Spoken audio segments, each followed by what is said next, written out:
Good morning. I want to share some things that I picked up from a Lenten devotional book I'm reading by Roy Goebel. I think that's his name. Yeah. Junkyard Wisdom, Lent. Yeah, I've enjoyed it very much. So I was down in Florida to do my good friend Paul's memorial this past weekend, and I got up that morning at my hotel room and I read through this devotional based on Luke's Gospel, chapter 14.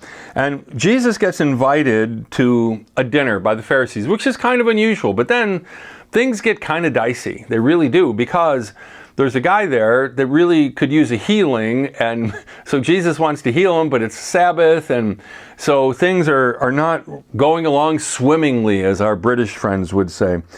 And then Jesus noticed that all the people who came to the dinner were trying to get the best seats. And so Jesus just decides, it's time for a Sabbath day lesson, like a Sunday school lesson. And so he's just like, well, when you go to a party, don't take the best seat, take like the worst seats.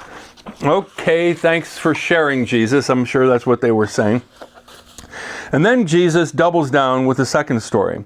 He says, when you have a dinner party, and he's at one, so it's not like some hypothetical, don't invite your neighbors or rich friends or family. And that's probably who everybody was that was there. And he was kind of the stage show. So I've got Jesus coming, right?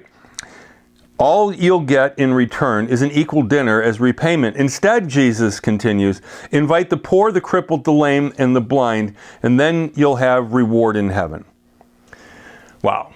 So Jesus is definitely making waves, and I get a kick out of it because Goebel refers to the Pharisees as Curly, Larry, and Moe. I have no idea what that's a reference to, but they're looking around the table, they're fuming.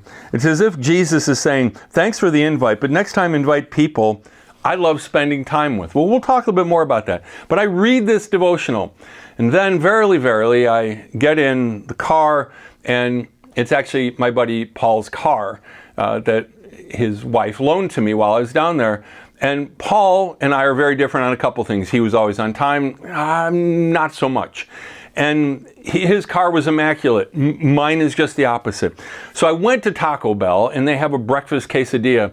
And I don't know that I'd had it before, but I got it there. But I didn't want to eat in the car because Paul's car is super clean. And even though Paul's not here anymore, I just couldn't. So I went inside, and there's nobody in there.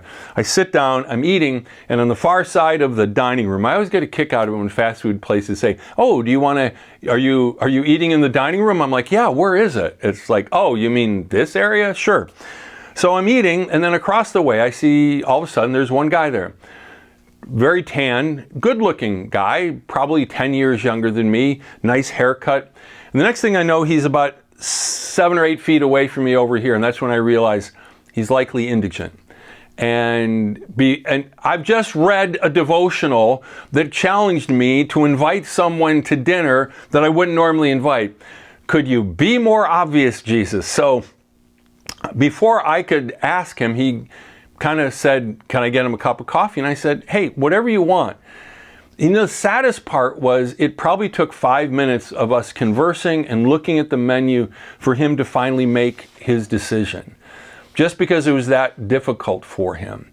So this Lent season, what could you do for somebody? And I like what Goebel asks here, because is this a metaphor? Among other possibilities, the dinner party Jesus describes might be a metaphor, a real party, or is it a prophecy about heaven? What do you think? But what would it cost you to throw a banquet for the overlooked? Inviting people who make no sense socially, financially, or strategically for you to connect with. The only problem with it is, like, I can't preach this at church and then invite 5 people over, because they're going to be like, oh, really? Is that what you think of me? So there's kind of an art to this thing too, but this Lent, can we do some things for other people? Christmas season, I don't know if I told you guys this, but I was at Jewel. They had the Salvation Army guys outside collecting money, and I realized in line right behind me was one of these guys, and he was just grabbing like a Hot Pocket that they made there at Jewel, and a soda and some chips. And I said, are you volunteering for Salvation Army? He said, yeah. I said, can I buy this for you? And he was just shocked. Just the smallest little things. And you know what? Jesus says, do those things, and you know what? You will be blessed. So just go out of your way this Lent. And you know what? After Easter Resurrection Sunday, go out of your way after that too. God bless you. Have a great day. Have a great week.